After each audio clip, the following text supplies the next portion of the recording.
Hey everyone, it's Jeremy the coach. I'm going to talk to us today about something that most people do not want to talk about as part of what I do. That's mental health. This topic, it gets swept under the rug quite a bit and is more prevalent than people would like to know. Uh, it is the single costliest health condition in America and is one of the most neglected problems in the developing world. Yearly, roughly about 43.6 million U.S. adults over 18 suffered from any given mental illness. Suffered from something seriously debilitating, and it doesn't get talked about. This is part of why I do what I do. It's a huge issue.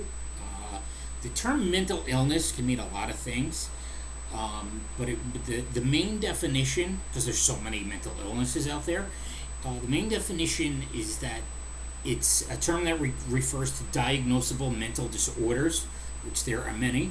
Like I said, it's more prevalent than people know. It's among the highest burdens in our country, to our country. 50% of mental illness begins by age 14, and 75% begin by age 24. I've already said most cases start anywhere around age 17, 18. There will forever be ongoing research into mental illness or to the human body. Some mental illnesses have been linked to dysfunctional nerves or pathways that connect particular brain regions. Can be caused by a lot of things.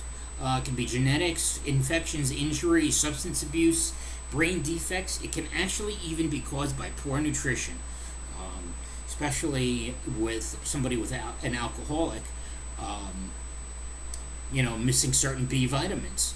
It can also be caused by exposure to toxins, early life trauma, neglect, poor ability to relate to others. That's one of the things now is everybody's isolated, and it now is a serious time. It's a good time to get some help. There are also environmental factors such as death of a loved one, divorce, a dysfunctional family life, feelings of low self-esteem. There's so many things that cause it. People have these feelings and they don't talk about it. What you see is the outside presentation of what they think people want. But it can also come from inadequacy, anxiety, anger, loneliness, just social or cultural expectations. Can also be caused by substance abuse by themselves or their parents. This is a very minor list. There can be so many things. There are so many problems out there. People have trouble dealing.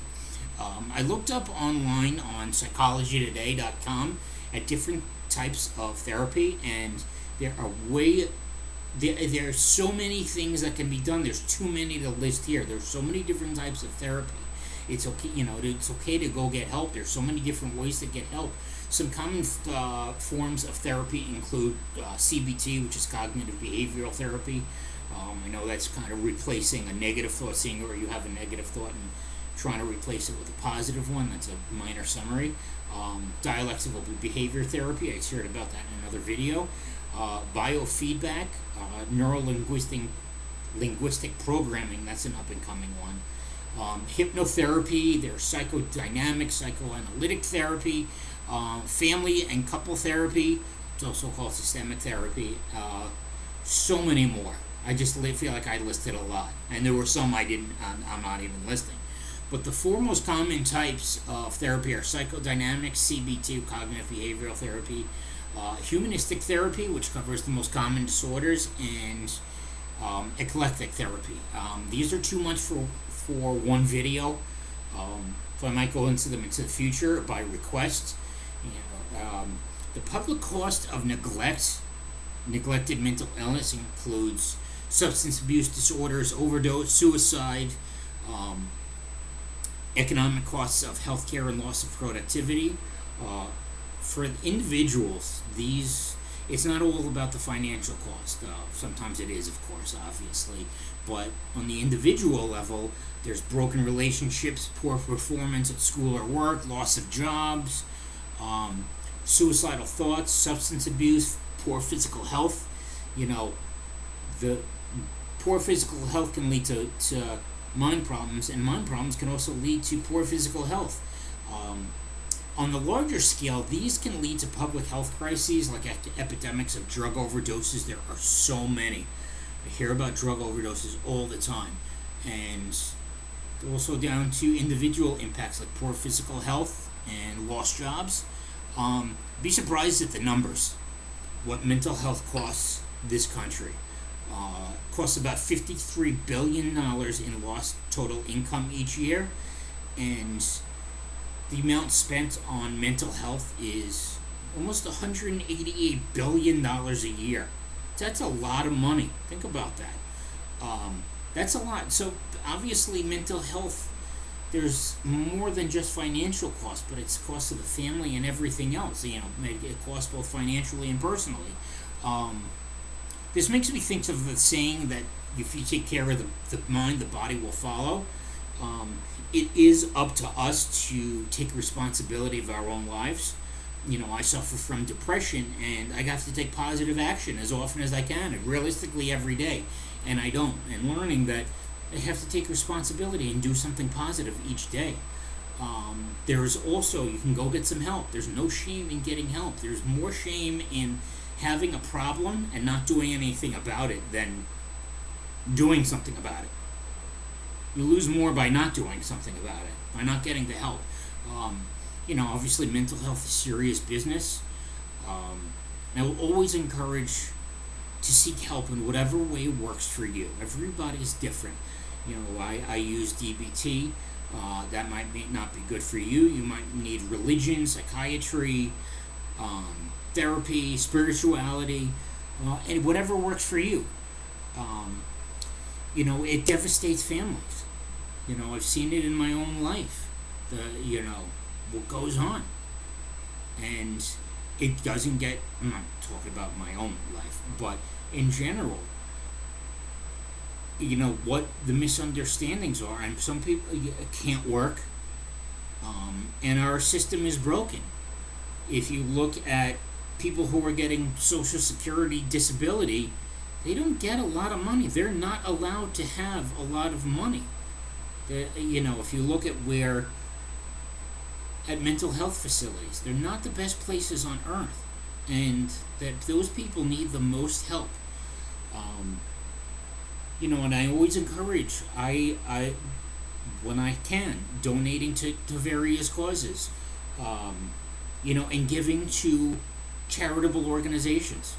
Keanu Reeves doesn't advertise this, but he finances a children's hospital. I don't think it's a mental hospital. I think I think it's a regular hospital. But doing good is also a good way to heal yourself. It's the St. Francis prayer. I don't know it off the top of my head, but it is by helping others that I am helped. It's by giving to others that I am given. To do something like that, and that's, I find, is a good way to live life. Is think of the St. Francis prayer. I remember when I had heart surgery, I had it at St. Francis Hospital in New York, and right before that, the surgery, somebody gave me the prayer for St. Francis just by chance, and how much it saved my life. What I'm actually going to do, just that prayer, I broke down. What I'm actually going to do is I'm going to end on, I'm kind of winging it at this moment, I'm going to end on the St. Francis prayer. I'm going to bring that up. I wasn't planning on doing this, by the way. So, let's go. St. Francis, here we go. But I do very much encourage giving, donating, volunteering. How much it helps. The prayer of St. Francis. Lord, make me an instrument of your peace. Where there is hatred, let me sow love. Where there is injury, pardon. Where there is doubt, faith. Please excuse me for not looking at the camera. Where there is despair, hope. Where there is darkness, light. And where there is sadness, joy. God, grant that I may not so much seek to be consoled, but as to console, to be understood as to understand, to be loved as to loved, to love. For it is in giving that we receive, it is in pardoning that we are pardoned, and it is dying that we are born to eternal life. I don't know the history of that prayer, but think about that. To make yourself feel better. Make me an instrument of your peace. Where there is hatred, let me bring love. Where there, and the other things, where there is darkness, light. To bring happiness to somebody's sad day. What that does to ourselves. We are built with knowing good and knowing bad. I'm sure we've all heard that at Genesis 1:1 or whatever verse that is. I don't think it's 1:1 actually. It might be a little later. But to give to others is helpful to us. And something that I'm working on slowly is getting into volunteering as I suffer from depression. When it's one of the best things you can do for somebody is to help a troubled kid to go, not on the level of Keanu Reeves, but maybe you can go volunteer at a hospital. Do something, give some money to St. Jude or to some hospital. And what it does by giving and doing the opposite of our normal actions. I might have shared that in a previous video about if everything we do is wrong, by default the opposite has to be right. It's George Costanza syndrome. You can find that it's some episode of Seinfeld. But if you need help, go get help. I've shared this before that Charlemagne the God, my mother found this for me. He suffers from anxiety. Charlemagne the God, he is a radio DJ in New York who suffers from anxiety. He's actually pretty open about it.